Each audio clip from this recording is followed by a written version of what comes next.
Ahora vamos a compartir parte de lo que decía para los especiales de Canal Pro el economista Manuel Ferreira en relación a esta situación que tiene que ver con la pandemia, situación actual del sistema de salud, del sector público y privado. Y en primer término habla de las nuevas restricciones y cómo esto afecta y repercute en el desenvolvimiento de nuestra economía, cómo puede llegar a afectar a largo plazo de continuar esta situación. Escuchemos lo que decía Manuel Ferreira.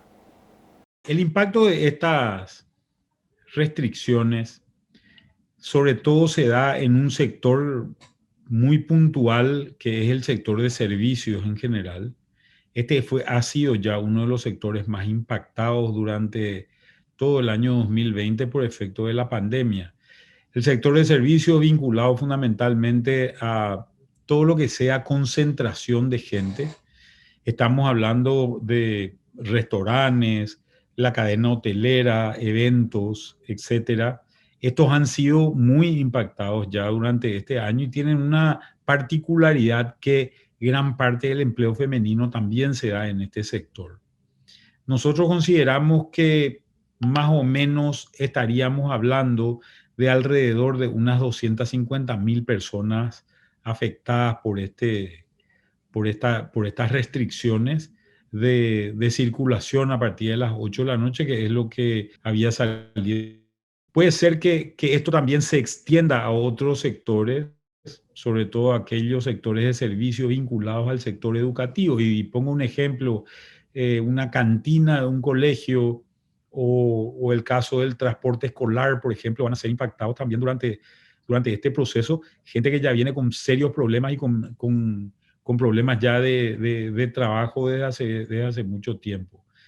Por ahí es donde vemos los impactos de esta restricción. Una cuestión menos negativa es el impacto que se ha tenido, el hecho de que este impacto va a ser un impacto de duración limitada. Estamos hablando de más o menos unos 20 días. Por tanto, posiblemente el impacto también a nivel macroeconómico sea menor, pero en esa gente involucrada en ese sector sí va a ser bastante significativo. Hemos visto que el gobierno también está preparando un paquete de ayuda para esos sectores que obviamente puede representar un apoyo de mucha importancia para las empresas que trabajan en ese ámbito y también para las personas vinculadas a eso. Esperemos que estas restricciones tengan un tiempo limitado y se puedan conseguir soluciones mucho más definitivas y que generen una reactivación económica o que sostengan esta reactivación económica que empezamos a ver. En otra parte, ante las consultas sobre por cuánto tiempo más podrían aguantar los recursos del Estado en esta situación de pandemia y de restricciones, mencionaba que la situación se va tornando cada vez más difícil y también hace un análisis sobre la posibilidad ante la consulta del cierre de empresas, que esto por supuesto va a repercutir en el trabajo. Y la verdad que no tenemos ya mucho espacio fiscal para hacer este tipo de apoyos. Estamos muy limitados también en la capacidad de ingreso de las empresas y de las personas. Entonces la situación es bastante compleja por ese lado, dado que son restricciones que genera el propio gobierno y que afectan a gente que les impide trabajar. Entonces se debería tratar de buscar los mecanismos de solución que sean definitivos y no solamente mecanismos de tratar de sustituir una fuente de ingresos, cosa que es extremadamente complicado y extremadamente oneroso también para el Estado paraguayo. Yo creo que lo que no tiene mucha lógica es que gente que está cumpliendo bien con la normativa y con digamos, los cuidados que se necesitan en el caso de esta pandemia estén sufriendo este tipo de cosas. Por ejemplo, el caso del sector de restaurantes, que han venido cumpliendo con el tema del lavado de manos, mantenimiento del tapaboca, incluso han tomado medidas que van más allá de las exigidas por el sector público. Creo que es un despropósito afectar a estos sectores. Creo que también se tiene que tener un nivel de comunicación importante con esta gente de manera a poder precisar exactamente la ayuda que se tiene. Me parece que hay otros sectores que sí están mucho más complicados. Creo que hay que evitar la aglomeración de gente en otros espacios donde hemos visto, en playas, balnearios, etcétera, etcétera, que esto sí ha sido mucho más complejo. Canchas privadas, de repente, el piqui volley, etcétera, etcétera. Todos tenemos acceso al conocimiento de lo que ocurre en estos campos y ahí es donde se debería imponer un mayor control para evitar estas aglomeraciones que muchas veces son más bien privadas y no tanto públicas o en lugares, digamos, gastronómicos, etcétera, ¿verdad? Creo que por ahí es donde se debería tener mucho más cuidado. Sí, estamos hablando más o menos de 250.000 personas de la población económicamente activa. Estamos hablando de un 7-8% más o menos de la población que trabaja. Y obviamente acá hay un efecto multiplicador de este impacto, ¿verdad? Porque están las familias involucradas, de gente que trabaja como mozo o gente que trabaja a nivel de cocina en estos restaurantes y otro tipo de servicios que se hace también vinculados a todo esto que se prohíbe. Y eso obviamente va a ser una situación compleja y comprometedora para este grupo de gente. En otra parte del análisis se le hace la consulta a Manuel Ferreira sobre la afectación indirecta a las fuentes de empleo de esta situación pandémica y también hizo referencia a lo que se presenta como apoyo o ayuda del sector público al privado, sobre todo en lo que tiene que ver con el sistema sanitario y la ayuda del privado para romper con procesos burocráticos habituales del sistema público para responder a la demanda de salud actual. Creo que lo que es importante es una coordinación, en el tema sanitario, una coordinación entre el sector público y el sector privado, ¿verdad? Acá se necesitan de varias cosas. Una de las cosas que se necesitan es de la gestión y de los contactos que tiene el sector privado y deben trabajar muy unidos al sector público, que es el que da asistencia a gran parte de la población para evitar estas carencias de medicamentos. Este es el momento de trabajar todos juntos. Creo que por ahí debe venir la solución en este momento.